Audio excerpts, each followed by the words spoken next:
Inaresto ng mga pulis ang 3 nilang mga kabaro na hindi huminto sa checkpoint sa Marawi City. Iniimbestigahan kung kasabwat ba sila ng Maute Group.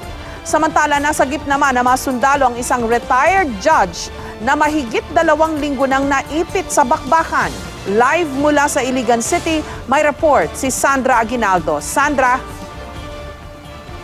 Yes, Jessica, ayon na nga dito sa AFP at PNP, lumiliit na raw ang mundo nitong Maute Group. At sa ngayon, yung Marawi City ay mahigpit talaga yung pagbabantay papasok at palabas ng syudad. Pero ganun pa man ay may ilang pa rin tayong mga kababayan na nakalabas mula doon sa lugar ng bakbakan.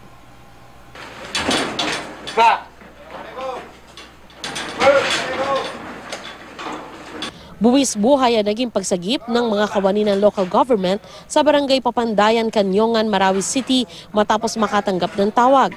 Ang ni-rescue si retired Judge Aber Pundugar na mahigit 2 linggo nang nag-iisa sa kanyang bahay na nasa lugar ng bakbakan ng militar at Maute Group. Napaiyak ang anak ni Judge nang makitang hindi na siya halos makagalaw.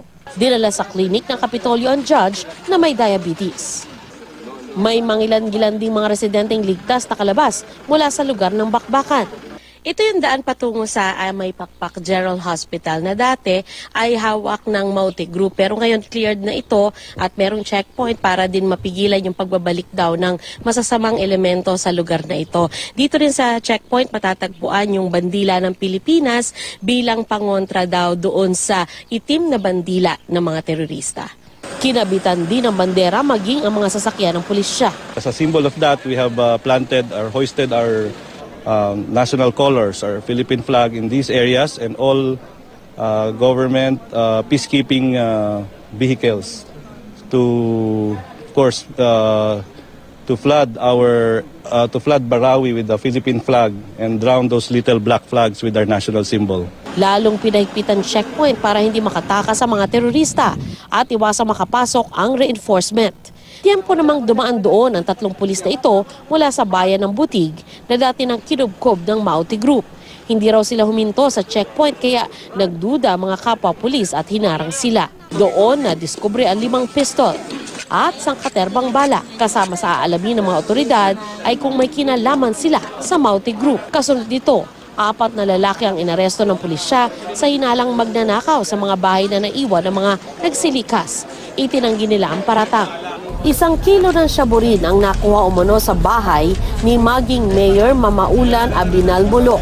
Ayon sa PNP, nagsagawa sila ng clearing operation sa bahay ni Mulok dahil dati itong pinuwestuhan ng Maute sniper.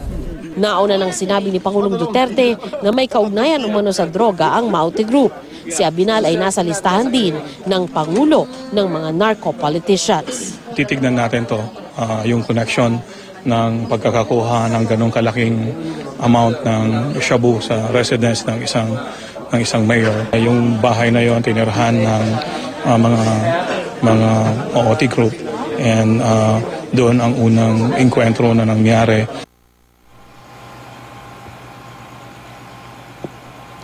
Jessica, may paglilinaw ang PNP dahil nauna dyan ay nasabi nila na yung shabu ay nakuha sa bahay ni former Mayor Mercano Abinal. Pero itinatama na nila yan ngayon at gaya nga ng ating nasabi sa ating report, ito po ay natagpuan doon sa bahay ng incumbent mayor. Di umano yung shabu daw doon nakuha at ito po ay kay maging Mayor Mamaulan Abinal Molo. Jessica? Ano ang implication nito, Sandra? Kasi 'di ba nilink na nga ni President Duterte ang ilang rebel groups sa Mindanao sa illegal drugs. Ito, acting mayor ito, active na mayor, sitting mayor. Tapos may gulo pa sa Marawi and then may nahanap na shabu di umano sa kanyang bahay.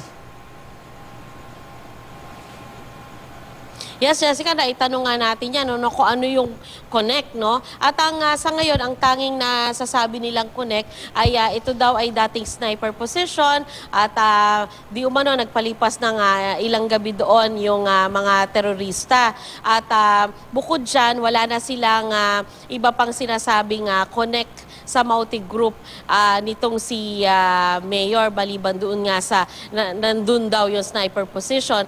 Kaugnay naman doon sa droga na umano ay natagpuan doon.